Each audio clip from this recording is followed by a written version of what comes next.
Činjenica za ljude sa smeđim očima.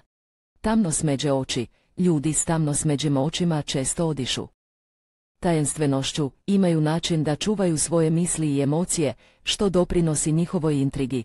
Tamnuki pojedinci imaju tendenciju biti introspektivni, često zadirući duboko u svoje misli i osjećaje, imaju prirodnu sklonost samorefleksiji i samootkrivanju, mogu se istaknuti u kreativnim nastojanjima poput pisanja, slikanja ili glazbe.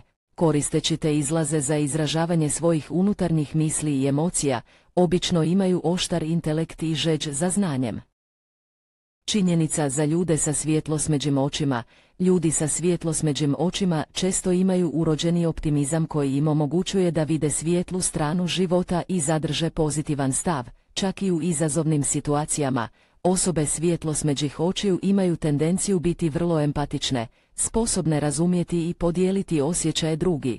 Oni su suosjećajni prijatelji i osobe od povjerenja pune podrške, imaju prirodnu karizmu koja ljude privlači k njima.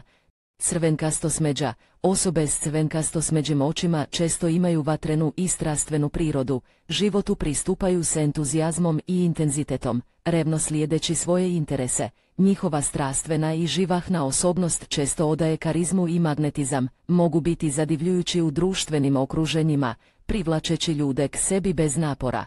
Imaju osjećaj za avanturu i žeđ su za novim iskustvima, uživaju u istraživanju novih mjesta, isprobavanju novih aktivnosti i prihvaćanju promjena.